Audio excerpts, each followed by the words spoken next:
This week we are talking BRICS. We cover a lot of ground, speaking about the core headlines in terms of the member states, how it would look like in the 2024 as the new members join the BRICS cluster. But we spent most of our time traversing really what it would mean for entrepreneurs, enterprises, and capital allocators that are dealing across the continent and also the Middle East region. As the South African Business Council, we represent a lot of these constituents. So we spend a lot of time really helping and facilitating these type of partners to flourish on the back of these trading agreements. Joining me for this session, I had two phenomenal panelists.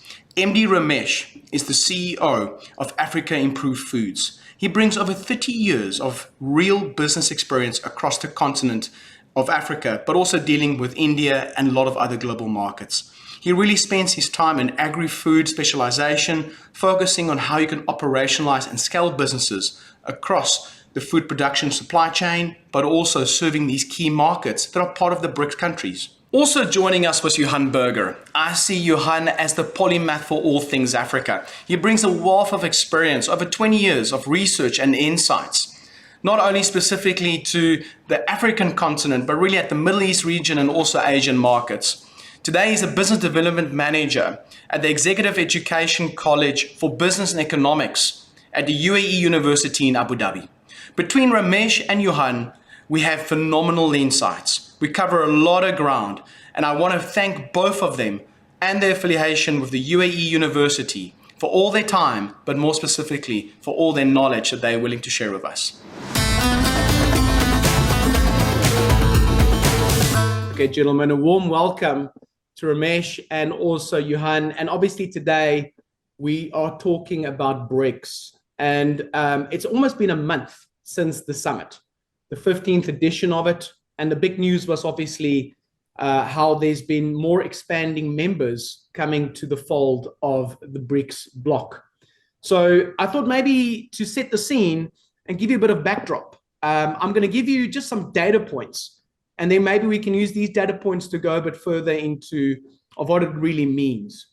So when we talk about BRICS, it's probably important to have these two key data points that is really the backdrop in terms of how the macro environment associated with BRICS is influencing the micro environment and how the short term will ultimately impact the long term.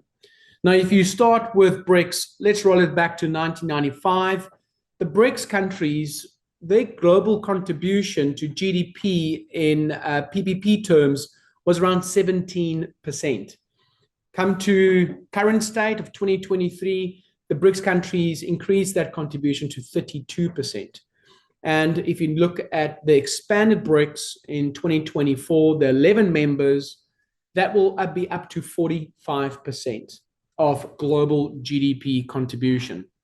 Correlate that to G7. 1995 at its all-time high, we had around 45%, and then the G7 today contributes about 30% of global GDP. So that's quite a key factor, just thinking about the macro environment. If we look at demographics, another data point to think about is just the population. BRICS today contributes about 42% of global population, bring it up to 3.2 billion people. Expanded BRICS will take that number to 46%, which really at real terms around 3.7 billion.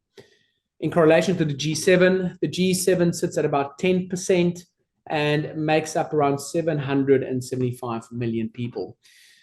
If you look at the nuances there, I guess the other big component is just the demography dynamics in terms of a younger population versus a older population and how that translates into productivity of that workforce. The BRICS, if you think about India, South Africa, and some of those other key geographies that are that's in that block, they have a far younger generation of population that still can produce a lot of productivity versus the olding or aging population of the G7. Another key factor would be the trading routes. So by looking at the expanded BRICS bloc, you now have access to significant trading routes across the globe. Traditionally, Persian Gulf and Red Sea and Suez Canal were all critical in global trade. But now with this type of agreement and coordination between the expanded BRICS, now it suddenly starts opening up international trade in terms of the North and South corridor, but also the Belt and Road Initiative, which really unlocks the East and West corridors as well. Notwithstanding that over time, the Arctic Sea route in terms of Europe-Asia is also becoming a key component that can potentially be an economic trade route in the future. So it begs the question, the expanded BRICS really has key fundamentals that could be positive economic factors as a backdrop to how this BRICS cluster work together today, but also in the future. The expanded BRICS, they make up 54% of global oil production in the world today. The G7 doesn't even come close to that, even though the US is the global leader when it comes to oil production. In terms of food, the BRICS countries make up 5 of the world's largest food producers globally. And if you look at between China, Brazil, India, Argentina, and Russia, those are the major ones, obviously the US being the 6th.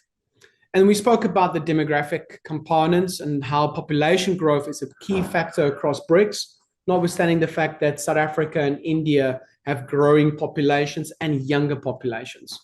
And the final point there would be the landmass. Between the landmass in terms of geography, these BRICS clusters make up 30% of the global landmass, making it a key strategic factor, not only in trading routes, but in terms of also production and productivity that can continue in these components. So it will be good to get your views. And maybe we start with you, Johan, just in terms of your general perception. I mean, you've been on the ground, you deal a lot with Africa. What is your unique view in terms of what you see? Right. BRICS, what is the benefit thereof, and how the greater size? I think from an enlarged market, it is undoubtedly so that you're sitting with a scale that is huge. If we had a trade bloc, which BRICS is not. So BRICS needs to look at how do we convert what we currently have, this huge population grouping, this huge GDP. How do we convert that into a trade bloc that is mutually beneficial to the respective parties? So that for me is the immediate point of departure. One cannot deny that. However, if one has a look at what BRICS had been doing until now on an economic basis and a multilateral basis, not a lot. Most of the activity of BRICS has been happening at a bilateral basis, with China investing all over the place, the same going for India, Brazil reaching out, South Africa is a bit smaller there, and we can get to the other parties now, the new players. But we're not seeing a lot of trade on as a grouping, as a BRICS grouping. What is undoubtedly so also is the fact that we're sitting now with an entity that from an influence perspective is gaining huge strides, making huge strides, which can be good news and be bad news depending on how you look at it and how it plays out. You have on the one hand a China and a Russia, and I would think an Iran in the new one, looking at being anti-Western, whereas you're sitting with specifically the 3 players in MENA, Egypt, UAE, and Saudi, together with Brazil, not too keen on alienating the West, but still doing their utmost as being the mouthpiece of the global South. BRICS being seen as an alternative, a replacement of the non-aligned movement of the 1960s. So there are various elements that you need to look at and take into consideration.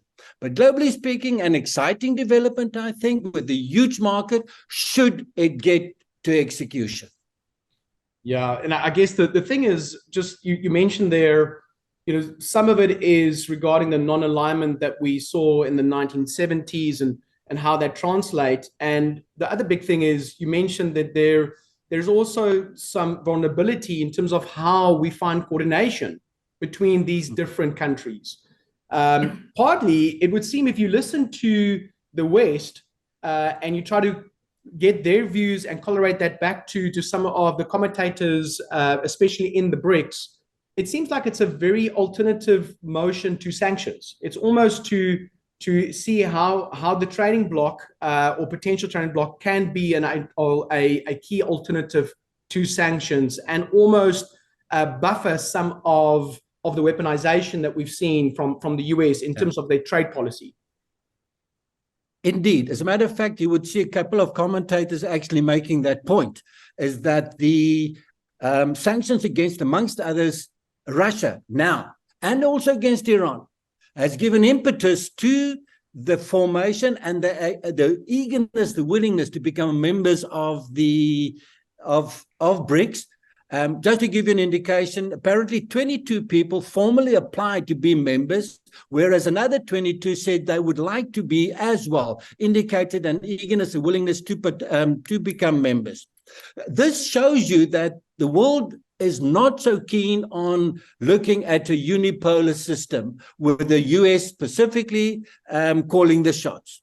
And that they're not even all that keen on a bipolar system, but literally looking at, we want a multipolar system where we can reach out and participate in areas that we want to, without running the danger of alienating a party that can cut off your water and lights.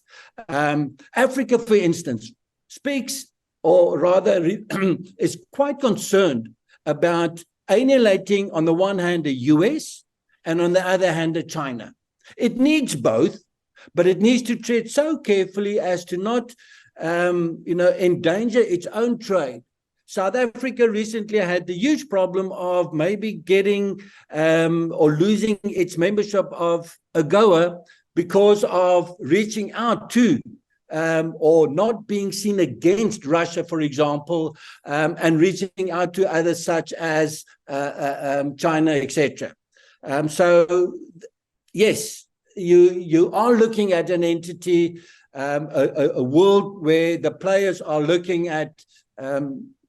We don't want to be beholden to one entity such as the US. So Ramesh, I mean, what's your take? You obviously run big business across a lot of these geographies.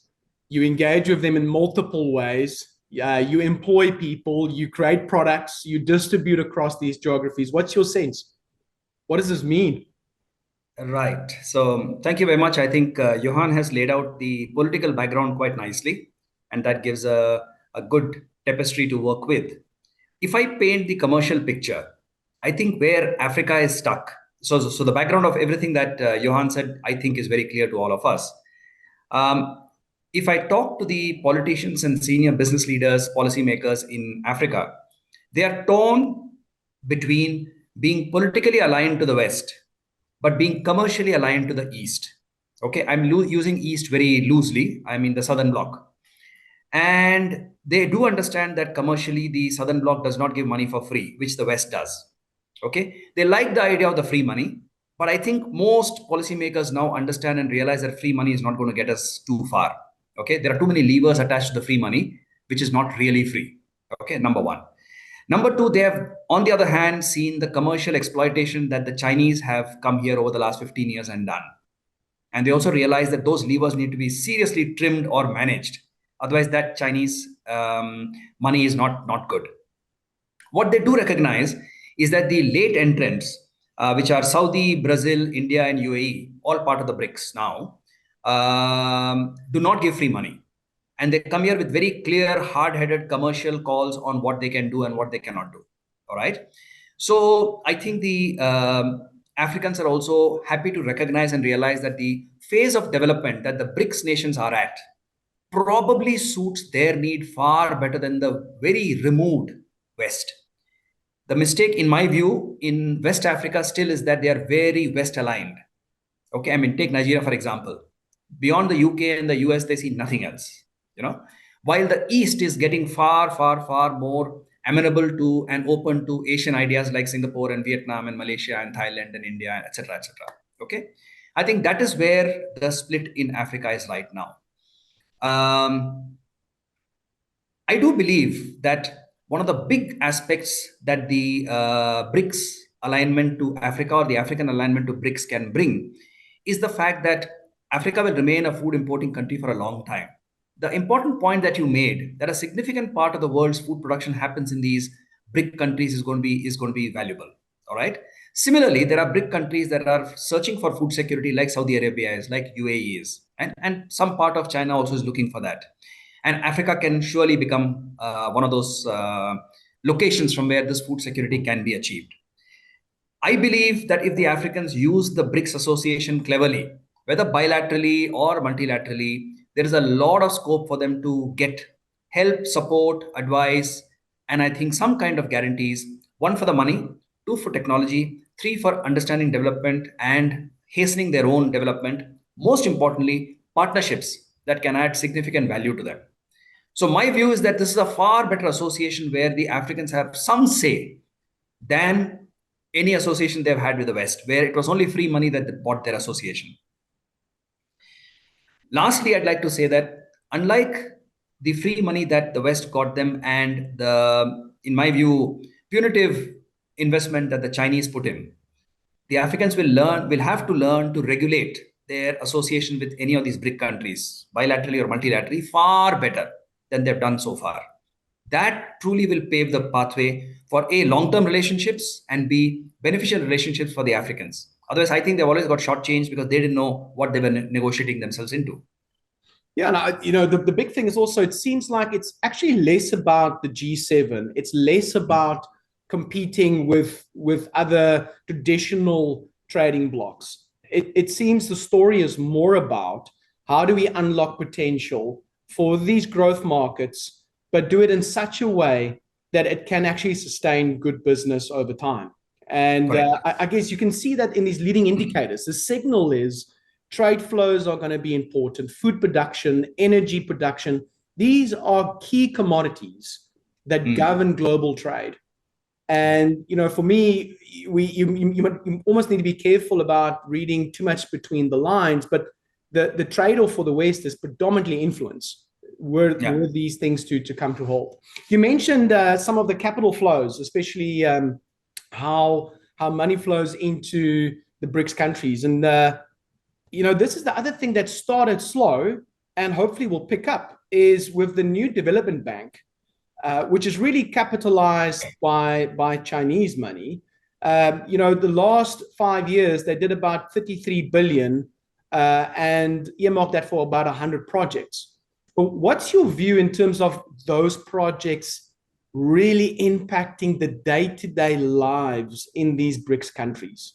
Because, for us that ultimately live in these countries and trade in these countries, I guess that's the big question. Will the money flow to initiatives and programs that can actually unlock value?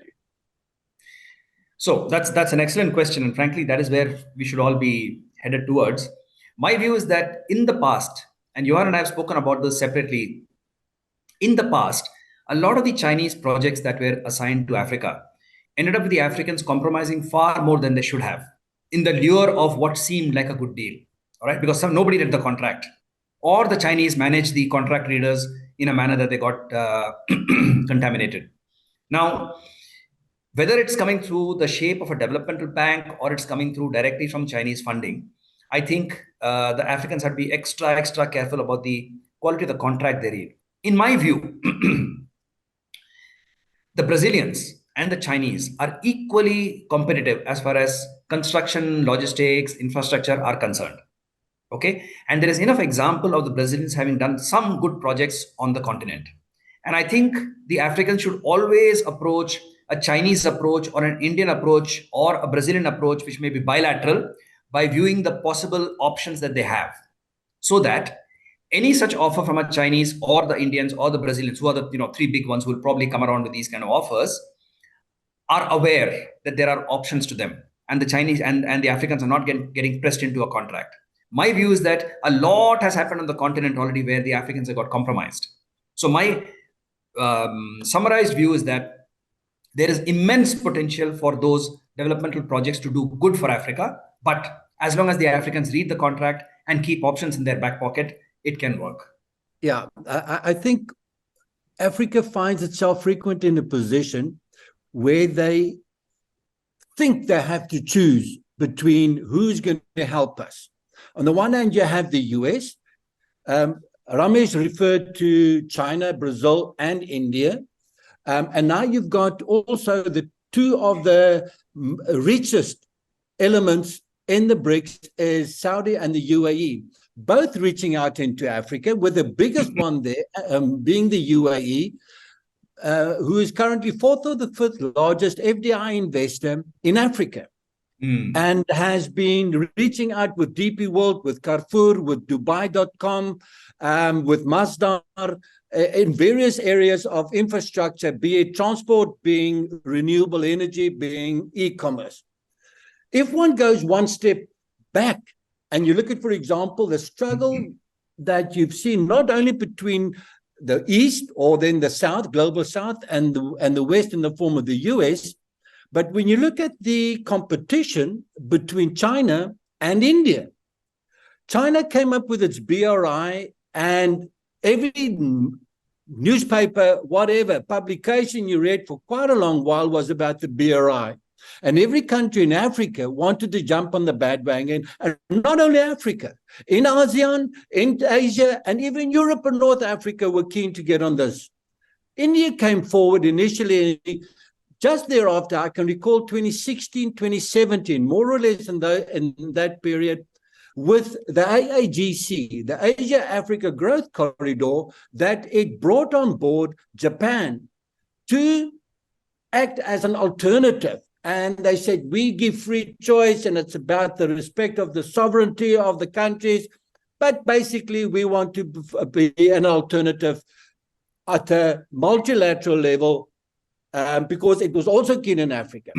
Very recently, it has come up with IMEC, the India, Middle East, Europe Economic Corridor, again as an alternative to China's BRI and the whole process of China's going forth. So you have this competition about then, what you call it, three groupings, and don't forget Russia, and don't forget Turkey. They are all going into Africa and trying to gain influence through investment projects, through infrastructure, because make no mistake, Africa has a dire need. The African Development Bank has said by 2025, they will need 170 billion per annum, of which there's a $100 billion gap in terms of financing. It needs to come from somewhere. Seemingly, China has burnt its fingers with some African countries. They're not going to get their money back.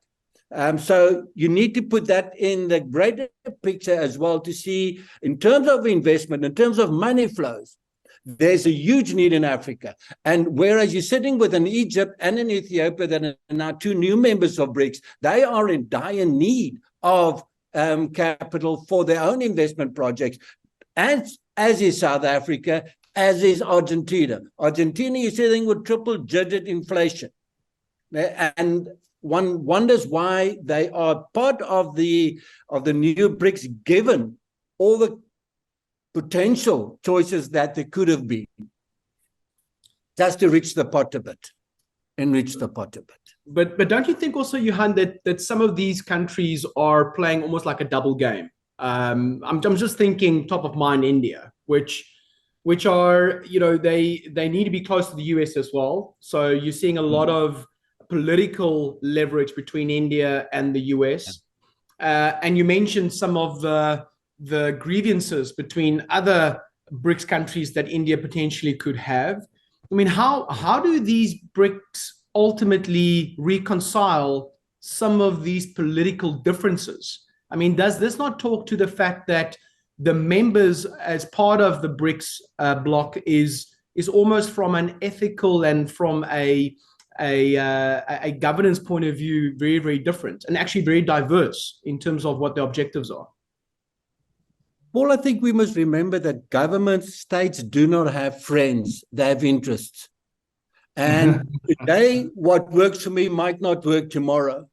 So I do what I need to do, and realpolitik plays a role. India has a problem with China as far as its borders with taking into consideration the Himalayas. It has a problem with China, given the fact that China has strong relationships with Pakistan, with whom India obviously is not all that keen with. And so one can go on.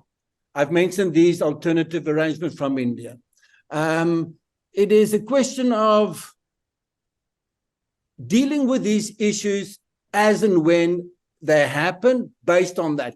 India does have strong relations with the West, and that's one of the challenges that I have with China on the one hand and Russia and Iran on the other hand. Now, those three are very anti-Western, whereas India is not. As a matter of fact, I've read some commentators that said initially, in terms of expansion, China, Russia, and the two of them and Brazil were very keen to increase the numbers of BRICS, whereas India was concerned that a larger grouping would become a mouthpiece for anti-Western, anti-imperialism. Okay, that is not too bad, but anti-Western, propaganda, with China taking the lead there.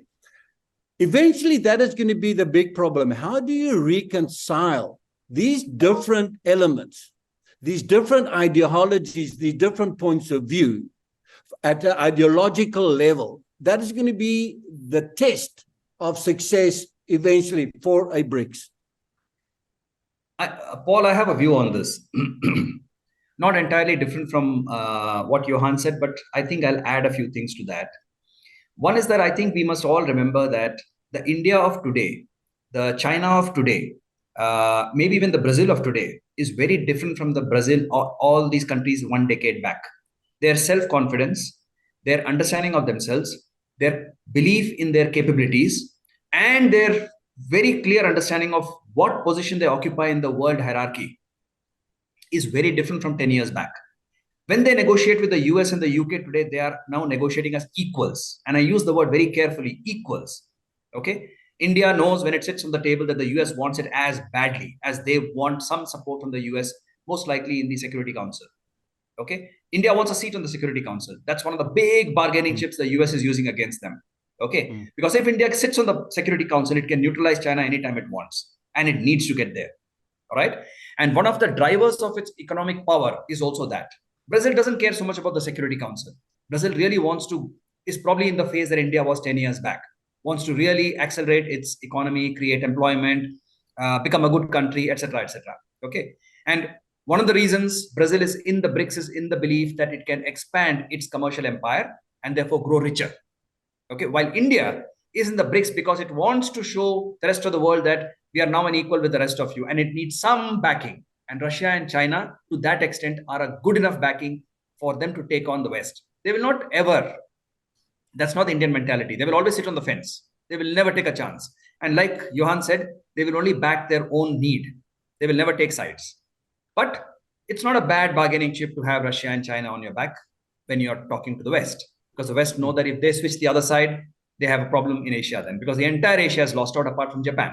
And Japan, as you know, is very neutral on most of these matters. So strategically, I think bulk of these BRIC players are playing the card that we want to be seen as equals. Yeah, I'd like to add to that, Paul. Sorry. No, go for if you look also in terms of the MENA countries, I'm looking at taking sides or having a specific perspective. Make no mistake, Iran is going to be very anti-West and anti-US.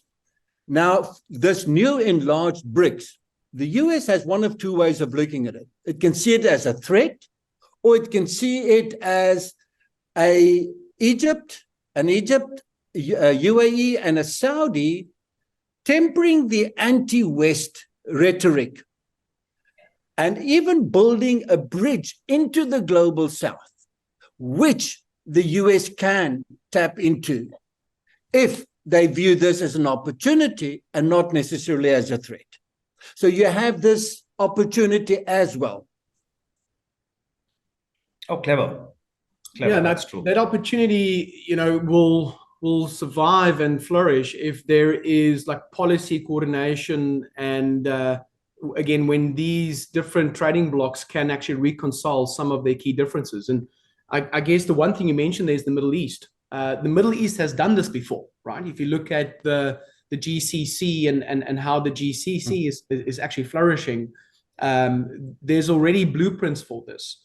So the big elephant in the room, I guess, is Iran, and then also the relevance of some of these African countries, especially in North Africa. So, Johan, I mean, what's your view around, especially Saudi? Because Saudi traditionally had a security relationship with the US. We know in the Middle East that the US sees potentially in the long run their security involvement as a lesser of a factor. So, Saudi obviously needs to start also diversifying and de-risking that sense, and then also start trading with the likes of Egypt and the rest of Africa. So how do you see that relationship in the future? I very much doubt whether Egypt, UAE, Saudi will let go of their security relationship with the US. It's not, the strength of the relationship is not what it was a couple of years ago. It will stay in there for quite a while going in the future. It's not a short-term demise. What you now have is China has brokered relations between Iran and Saudi. And there's also a rapprochement between UAE and Iran. As long as this peace holds, or this good relationship that has now been brokered and which China sees as a feather in its cap, as long as that holds, the Middle East component will be a sound player within the greater BRICS, and actually could lead to more Middle East countries being brought on board. The question that I have, why is Turkey not there? Why bring on board Iran, and why not Turkey, which is a much more influential player in the Middle East and in Africa? Make no mistake, Iran is also reaching out into Africa, but Turkey is there to a much greater extent, first of all, and in the Middle East, it has much greater influence, and it is a member of NATO. So I would have said bring them on board, but now you have a UAE and Saudi on the one hand, and you have Iran on the other hand. And this relationship would need to be nurtured. You're sitting with the big brother China. Both Saudi and UAE have reached out. Basically, what they are telling the US is that we can choose with whom we want to be friends. Do not see this as a negative towards you. We like you, but we like them too. And basically, there's not a lot that US can do about that currently. I have a thought here, Paul. Actually, what Johan said in the very end is it rings a big bell for me. My view is that the inclusion of Iran is a statement. BRICS is just letting the world know that we will do it exactly the way we want to do it, and will not be governed by any of your choices. Okay, it's a statement. I completely agree that Turkey it makes for a good potential target, but I'm just wondering if Turkey has the courage to sign up to the BRICS. One, because of NATO. Two, because of its somewhat shaky relationship in the EU. And it desperately needs as much support and links as it can get. So I'm not sure if Turkey would have been willing to take the plunge. But having said that, we must all remember that a significant part of the Iranian commercialization in its years of hibernation in the last 8-10 years has been via the UAE. And I'm sure, Johan, you're aware of how much of the dirham trade was happening out of Iran, meant for the rest of the world. So it didn't happen in dollars, it happened in dirhams. Some of it came to Africa, many of it went to other parts of the world. So I imagine that UAE and Iran coming in together has some logical sense. Lastly, the amount of inroads that UAE, through its Dubai base for a lot of multinationals and investing companies, has made into Africa, I think it's not adequately appreciated or understood. there is so much more that can be done for sure. But UAE will be an immensely attractive gateway for the BRICS to come into Africa. So I think it'll play a very important role. Yeah, look, there's no doubt. On the Turkey conversation, I would suggest that if you look at the first or at the spectrum of time, over time, you probably will see Turkey coming into the fold of BRICS. But before that, the type of deals that are being structured between the UAE and Turkey, in the first week in September, there was actually an article on these CEPA agreements, Comprehensive Economic Partnership Agreements. And the UAE has earmarked 26 of them for the next 12 months. And Turkey is one of those geographies. So it's going to be interesting as you see some of these BRICS countries or members creating deals for their internal bilateral trade and how that ultimately could potentially roll up and cascade into more trade agreements across the Middle East and Africa region. I wanted to ask, you're sitting now with Egypt and you're sitting with Ethiopia. Egypt, one can see there are very specific benefits for the BRICS having Egypt on board. I read an article in what's the name in from India that actually said Ethiopia was not selected initially as a member, and the Wednesday night when at the dinner where the members were announced, Ethiopia heard it was not a member, and it kicked up a fuss. And Ahmed Abish said then, how can Ethiopia, an African country, which is the cradle of mankind, not be a member of BRICS? And then Cyril Ramaphosa went around and brought them on board. Now, my question is, why bring on board an Ethiopia and not a Nigeria? Why is the West Africa shining in its absence? Why don't you have a Kenya, which is in terms of stability, make no mistake, much better than a choice than Ethiopia, because in Ethiopia, you're sitting with a scenario that they are in a constant state of civil war. Let's call it as it is. And then you have Ethiopia and Egypt at loggerheads over the grand Ethiopian Renaissance Dam. And that fight has been coming for the past 10 years. Why that axis, ignoring Kenya, ignoring West Africa? Why is West Africa not on the board? Also North Africa for that matter. Algeria and Morocco are two shining examples of contributions that can be made. Algeria is one of the largest gas exporters in the world, which could be the benefit of energy-wise strengthen the BRICS scenario as it is. Morocco is a shining example of what can be done as far as manufacturing output is concerned and renewable energy, and is the fifth largest, sorry. You're sitting in any case, going back to Egypt. Egypt has been for the past couple of years, the first choice or number one ranked investment destination in Africa, in addition to being the second largest economy. Yet we don't have the largest economy when you don't have other potentials like a Ghana, like a Cote d'Ivoire, like a Senegal. Why? And that is what I would like to ask my good friend Ramesh. So I have maybe as a backdrop, tell us what your thoughts around the different mindsets.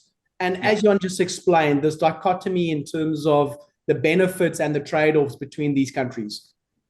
Right. First is that French Africa is an easy answer. As long as the French influence continues to be with them, it's very unlikely they'll come to the BRICS. Ivory is probably the most successful example of a francophone country that can break away. Okay. And that has a capacity and the commercial strength to do that.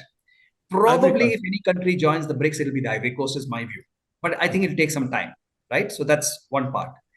Nigeria has never had the history of adhering by the rules and regulations of any association it's joined.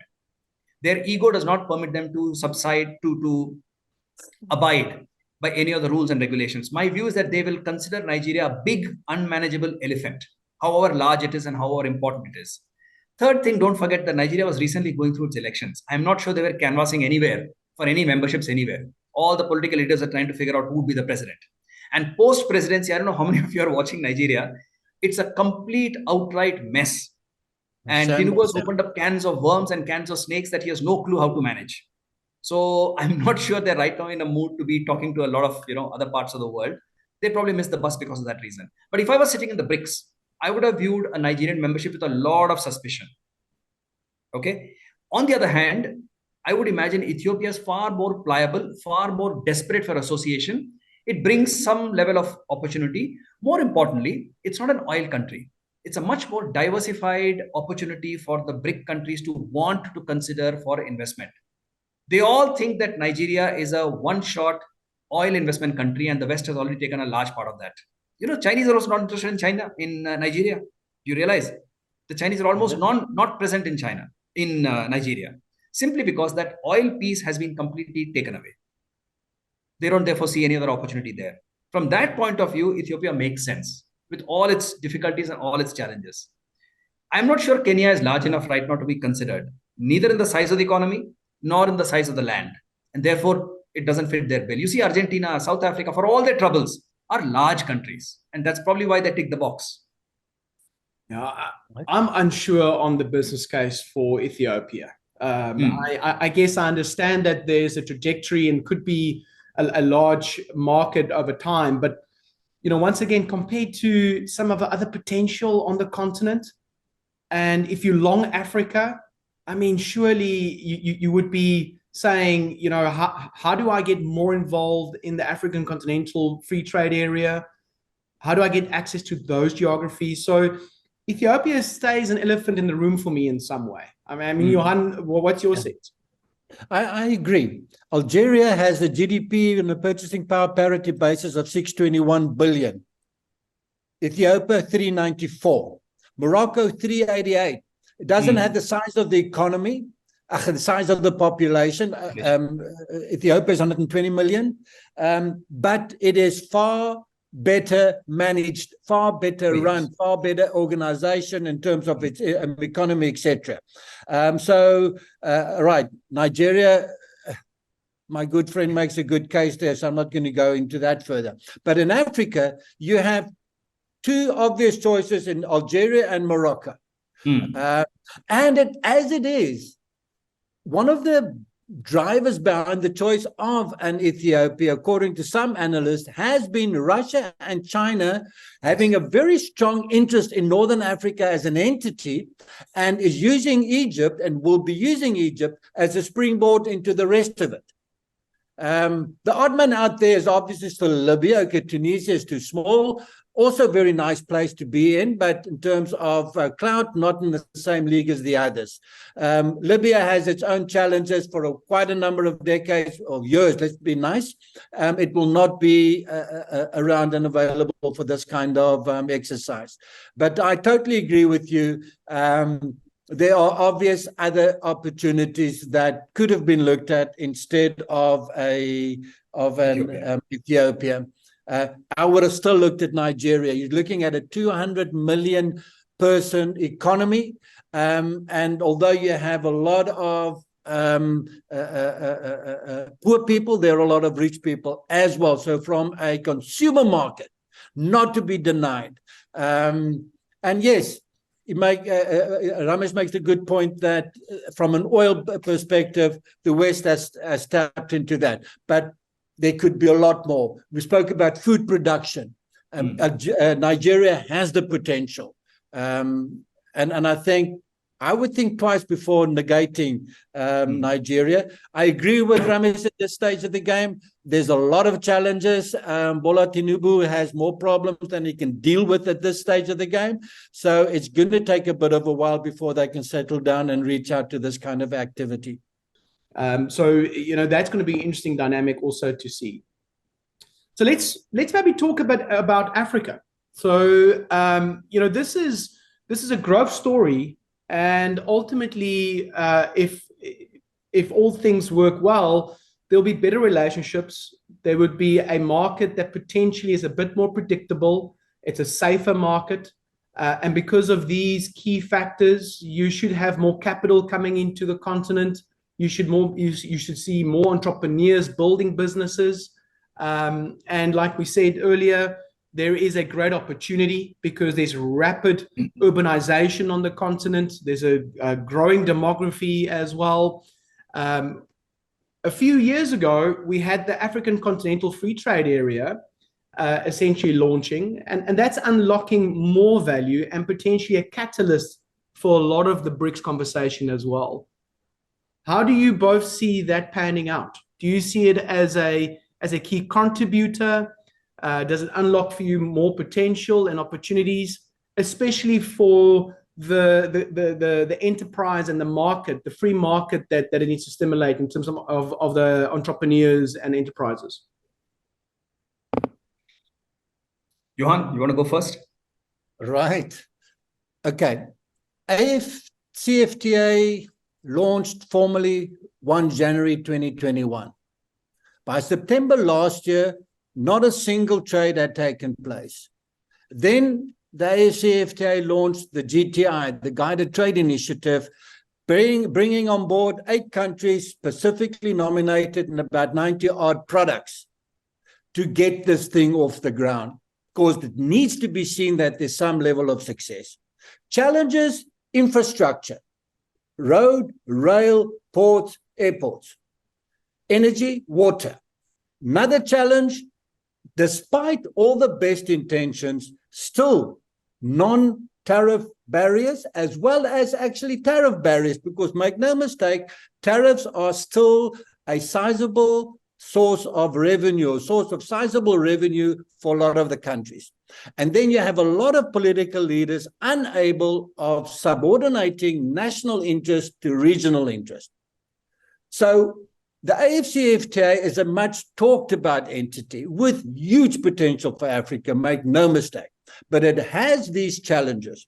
Now you're sitting with an entity where you want to grow and develop intra-Africa trade from its current 17, 18% to boost it 40, 50, 60%. It is still easier for Africa to trade with the rest of the world than it is with itself. Now you're sitting with the BRICS members. China is already hugely investing, and we can look at the tens of thousands of road and rail that they've put in place. Russia is in Africa. India is in Africa. The UAE is in Africa with building and managing ports. And so we could go on. So you're sitting on a bilateral basis, members of BRICS already actively involved in Africa. So the question is, what can BRICS as a body, as an entity, do more than what its members on a bilateral basis are currently doing? And that is the big question. And I'm going to pass that to my good friend, Ramesh. Thank you, Johan. That's a good background. So my view is that as a bloc, they will have to come to some agreement as to in cross-investing, cross-trading, providing services to each other. There'll have to be some engagement that will make the ease of doing business with each other far better than it is today. Like Johan said, because it's bilateral, it's a negotiated discussion on every transaction. That will have to change, number one. My view is that the Africans will benefit a lot if they get into that agreement wherein the BRICS agree on a common phased agreement between these countries. They could also say, we have BRIC countries level 1, BRIC countries level 2. And in the level 1, we'll have different rules. In the level 2, we'll have different rules. And from level 1 to level 2, the rules will be different. That's also possible because India may not like to offer Chinese investors as much space in India and vice versa, right? So level 1 may say that within us, we'll have different rules or we'll have bilateral rules. Possible. What Africa should push for is the fact that we will make life easy for the BRIC guys to come over here. Technology, investments, infrastructure, partnerships, processing, all that stuff we'll provide all the easy landscape that they want. But we must be given some preference as to when they choose their targets, which will also mean that then you will see the BRIC pushing for expansion in the membership within Africa, because then they'll start cherry picking 12, 13 important countries that they would want to be in.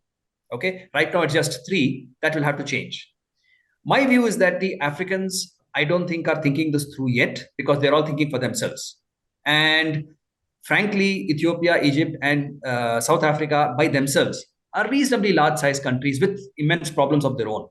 So they're not thinking Pan Africa right now. So I don't know if there's a Pan African discussion open here. We can just talk about what is available for Africa. And I think because of what both of you have said earlier about the amount of capabilities and commitment that these countries individually have in Africa, the openings are immense. But right now, they are doing it by their choice. If the BRICS African countries come together and offer them some package deal, that will make life easier like this, or your imports can be that much cheaper, etc., etc. My view is that Africa as a whole can benefit a lot, and you will see new memberships there. But Ramesh, I still have a challenge in my mind. What can BRICS do more than what the two big players, India and China, are not currently doing already? Okay. What more can they do? Because these two are boots and all climbing into Africa. Not only them, as I've mentioned, you have the UAE, you have Russia. There's already an active outreach from BRICS members. And let's face it, we've said early on, they're not a trading body. You have the benefit of the New Development Bank. And I think that's where the biggest benefit probably lies in financing the gap for infrastructure, which if they can get it in place, would facilitate trade within Africa. So I see that as the major a contribution from a BRICS on a group basis, rather than sitting with a entity that's now going to do more as a group than what its members on a bilateral basis are doing. I don't see that happening. As a matter of fact, you're sitting with BRICS members that are going to draw from BRICS itself. Egypt is not in BRICS because of anything that they can give. They're what they can gain from it. The same goes for Iran. The same goes for Argentina. So they're going to be they're going to be magnets. They're going to be pools. They're going to be drawing on the potential that BRICS as a grouping can provide. And it doesn't provide currently on a group basis. It is still on a bilateral basis. Probably facilitate that process, but not as for example, an EU giving or as an ASEAN giving. It's not going to happen. So you may be right about that. My view is that as let's call it second tier members in Africa, many of them having somewhat similar requirements, if they now make life easier for the larger BRIC members with whom now they have better access because they're all sitting around one table at least twice a year, I think the conversation can be slightly different. Wherein, for example, Brazil's footprint in Africa is limited. What Brazil has done for itself in terms of food production, in terms of infrastructure, in terms of manufacturing is a story in itself. There's a lot that can be learned and got into Africa. So the trick is for our African brethren to make that sales pitch to Brazil as to what the opportunity is. Brazil has been lurking. It's a little bit in Angola, a little bit in Mozambique, but otherwise it's got no footprint here. India, on the other hand, so my view difference with you, Johan, is about the fact that the Indian footprint in Africa is more individualistic than governmental. The governmental apparatus that China has operated in Africa and therefore got itself some significant deals is completely different from the Indian model. The Indian private sector and Indian private individuals have come to Africa. I am saying that the government of India can now have the capacity and appetite to come to Africa and represent itself and bring with it 50, 60 top MNCs that India breeds. One example for you. I was in conversation recently with Fred Swanika. You all know him. Fred was telling me how he's in conversation with significant Indian software companies for them to shift their software developmental base into Africa, because he's able to produce the graduates who can actually do the work that a lot of Indians are doing now. In any case, in that industry, where the people sit doesn't matter. So his point being that I can provide that platform here in Africa, provide employment to Africans, and service the Indian need. So now India, which used to be the MBO of the world, is now being offered that out of Africa, right? I believe that there will be advantages if the Indians negotiate these kind of things well. Yeah, but you have one challenge that India has, and that if you look on a per capita GDP per capita, power purchasing on a PPP basis. India is something like 9,000. It is at the lower end. Yeah. Will India's government not pick up a lot of flack from its people saying you are now investing at government level in Africa money that could be used for us? And is that not why India is keeping back at a government level, but allowing its private sector to move into Africa? Because if I was Indian and my government was spending money in Africa and I'm suffering at home, and make no mistake, there are a lot of people in India that are suffering, they would not be all that keen. That is one part of the truth, and you're right about that. The second part of the truth is the Indian government has more and more got out of business and stuck to policy making, unlike the Chinese. So the Indian government business apparatus is, for the last 20 years at least, dysfunctional and being dismantled. Therefore, the Indian government has no real business face. It has to come in here with the private sector. And then, like you said, the private sector takes it over from there. Which is good, because government shouldn't be in business. Correct. My point of view. Right. Paul, over to you. Sorry, we sort of got carried away. No, I guess, it's maybe at this stage, what we need to think about is also just the role of the UAE. The UAE, once again, is doing immense work in doing trade deals, especially with India, Ramesh. And I guess if you look at the geographic position, there's obviously key benefits. It's the subcontinent of Asia. We've got great access from a UAE point of view, and there is good products and services that can be bilaterally traded. But I also think that if you look at the UAE strategy, being this idea that it is a hub for logistics, it's a hub for trade. Again, coming back to those trade flows, it's going to be interesting how these two markets really benefit from bilateral trade, and then ultimately how they can roll up into the bigger BRICS component. Do you see the UAE in the Middle East as a key catalyst? I mean, how do you find that relationship between India? Can I start by addressing something slightly different but connected to what you're saying? By saying that there were a lot of effort over the last 10 years by branches of the sovereign fund of Saudi and UAE wanting to make inroads into Africa. One, for soft power. Two, for their own food security. Number three, because they obviously want to diversify their commitments from the city banks of the world. I must say that the effort was half-baked in the way it was made, and the results were significantly subpar. I'm quite close to two of them, and I know what progress they've made. In Africa, almost nothing. One part of the answer is because Africa does not offer those kind of deals. Number two is because these sovereign funds are not operators. They're just investors. And all of us know what kind of investment opportunities are available here. The family-held businesses do not want them. The other small businesses are far too small. So those deals have not happened. Okay. On the other hand, that money is available if somebody has a sensible proposal project to offer them. The difference also has been that the UAE has approached it very much like India, where their private sector has come in and done what they've done. And therefore, I work very closely with the DP world. And I know the kind of energy and effort they're putting in to find opportunities where there are none. That is truly private sector work, good quality work. Saudi, on the other hand, is only talking to governments that they can control, manage, influence, and buy out. Very Western approach, very Chinese approach. So Sudan is one such country of their target. Ethiopia used to be a country of their target. Egypt, I think they did some work. Okay. But they are afraid to come down south so far. Okay. So the approaches are very different from each other. My view is that even with India, the approach, while it has been a government-to-government handshake, it is largely dependent on the energy that the private sector has shown. In Saudi, much less by Indians, but UAE has for long been a haven for Indian investors, this way and that way both.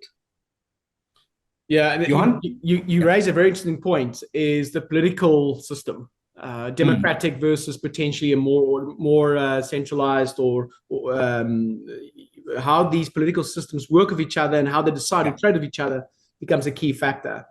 And in Africa, we know that elections is also a big thing. especially when, like in South Africa, we've got the election in 2024. These things impact ultimately trade, but I guess it also impacts at a ground level the trade partnership, especially in terms of the political power. Johan, I mean, what's your view in terms of how these political elements pan out, especially in terms of political power and political systems? Political systems, you know, before I went to Singapore, democracy was the thing. In Singapore, I learned it's not about how you vote, it's about what gets done. Singaporeans will tell you straight, democracy is overrated, highly overrated. Yes, they vote in Singapore. And every 4 or 5 years they vote. The same party has been in power since 1965. And what they have done is shown that it's about what they call miles per hour, meritocracy, pragmatic, honesty. So you need to do what you say and you set out yourself to do. In Africa, you're sitting with an entity called Afrobarometer, who regularly does surveys, and they show that an increasing number of South Africans, amongst others, are quite willing to let go of their democratic rights in favor of peace, no crime, security, with other words, economic well-being, and. We see that in the UAE. Things work. Yeah, I'm an expat. 9 million of us in a country of 10 million people. I don't worry about voting because things work. Infrastructure is great. Peace and security, any time of the night I can go out. The systems work. The infrastructure works. So I think we should not overemphasize the political system as being there's one political system and that's the way it works. Africa will tell you, in democracy, this is how Africa works. It's not the same as how it in the West works. And frankly, when we look at what's happening in the US, what's happening in the UK, a lot of Africans smile. I had to smile the time when some other African country actually put out a cautionary for its citizens in London saying, be careful, you know, it's dangerous in that city.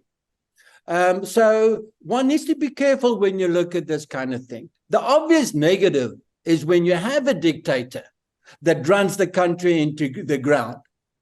But then you also have the democratic countries where the ruling party is running the country into the ground. I don't need to mention samples, or example rather.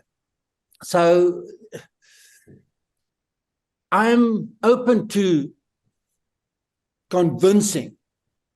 being convinced as to there's some other political system that is the better one. The best political system is the one that gets things done and that doing its best for its people and has its best interest of the people and the country, you know, in the forefront of its mind when it takes decisions. Yeah, Paul, I have a point to make here. Yeah. Sorry. I live in a very small country, Rwanda. And in my view, I have spoken to enough Rwandese, not just the intelligentsia. I asked my driver, you know, I asked the lady who manages the building downstairs. And they will all say unequivocally, they're all aware of where we started from 30 years back, even 20 years back. In fact, the lady told me even 12 years back, this was a different country. Simply the stamina and the diligence towards the vision that President Kagame has pressed with has resulted in this country being where it is. And in my own experience over the last 12 years that I've been coming here, 13, 15 years I've been coming here, it's only got better every time I've come. I now live here. Okay. All the Rwandese will give up their democratic rights for the fact that you need a guy like Kagame running this place. Okay. So like he talked about UAE and Singapore, I can promise you one more example of how people are happy with giving complete. One more last example is Republic of Benin is a neighboring country of Nigeria. It is the only country in Africa that I think can compete favorably with Kagame's Rwanda.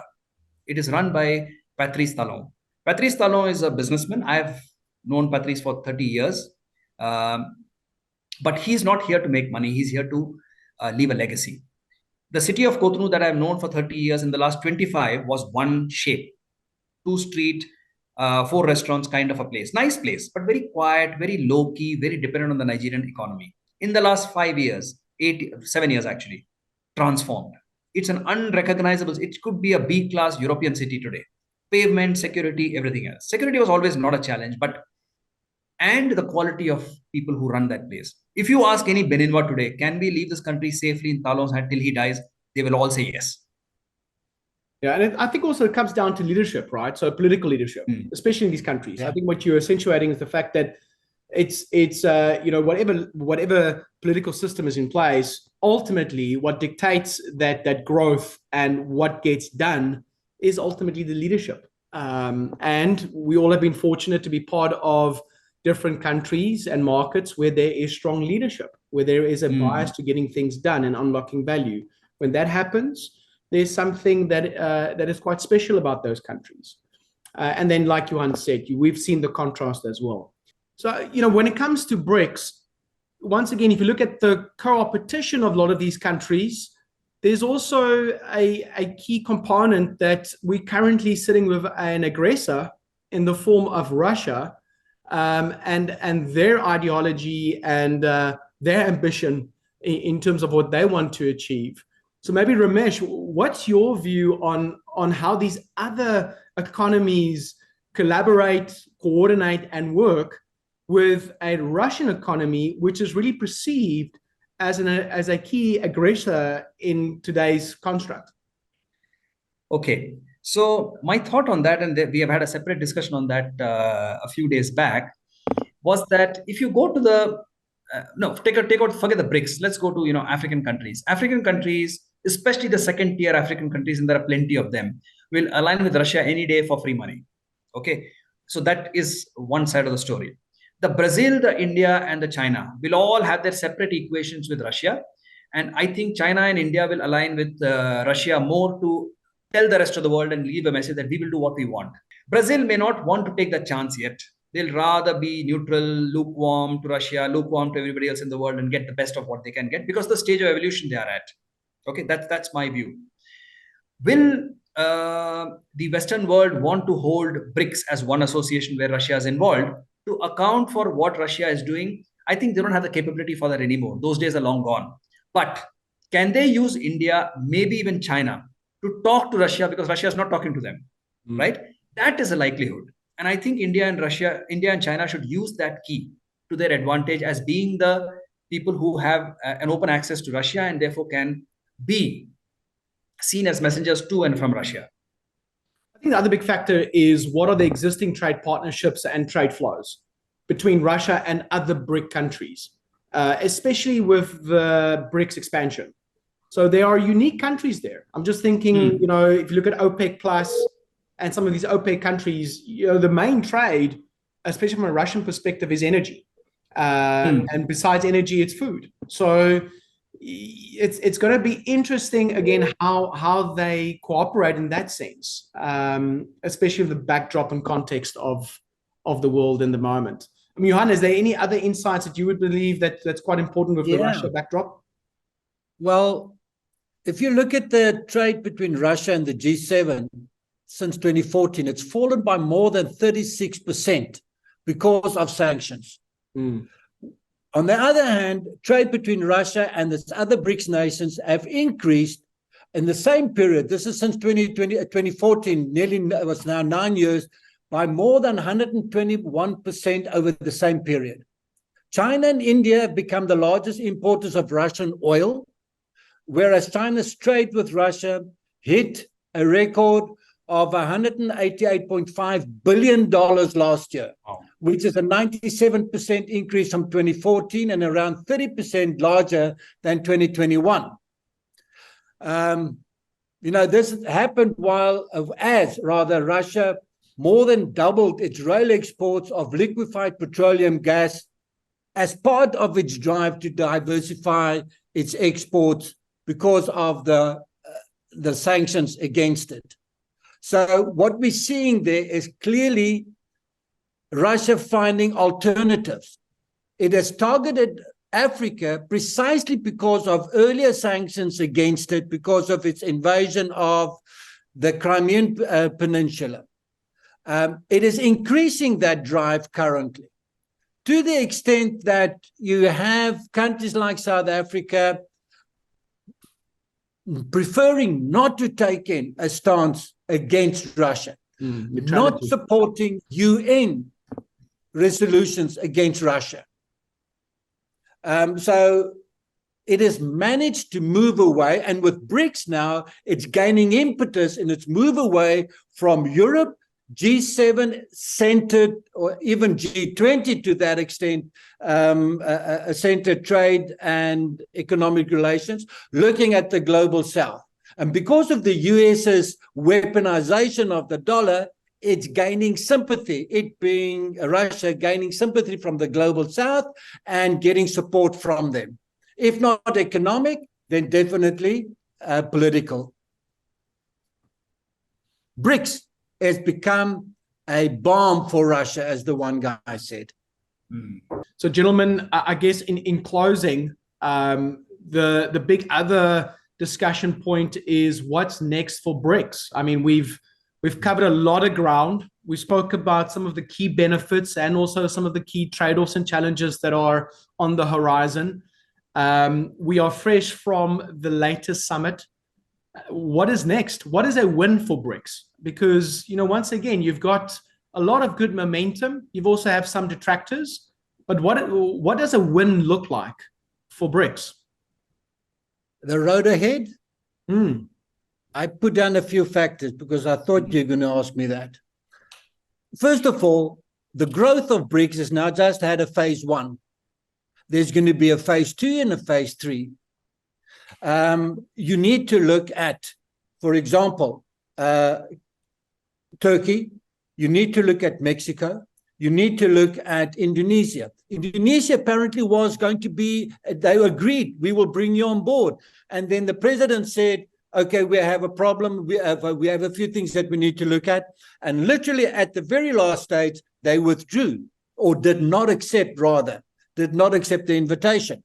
Secondly, BRICS needs to look at developing into a trade bloc or a free trade area where trade and investment facilitation will take place in the form of a bloc. It's currently not the case. Thirdly, you need to do that, institutionalize BRICS, formalizing the arrangements and the rules of engagement, etc. We're going to see more of de-dollarization. We did not really speak of this in much depth.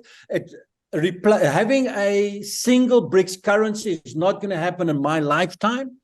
Even the people that suggested it at first, Brazil, afterwards said, yes, they're looking at a trade currency or trading in rather non-dollar terms, like the African continental free trade area is looking at its Pan-African payment and settlement system, where in Ghana, I buy and pay in Ghanaian currency, and in Kenya, I receive in Kenyan currency. So that we're going to see more of, reducing the importance of dollars is going to be slow. They still need to look at, for example, how do they prevent Russia sitting with, when there's an imbalance in trade, with too many rupees than it can deal with. Thirdly, or fifthly, rather, in this case, African continental free trade area, there needs to, and there will be a greater collaboration. You're sitting still with 1 billion people that are not involved in BRICS, and we're going to see more of that.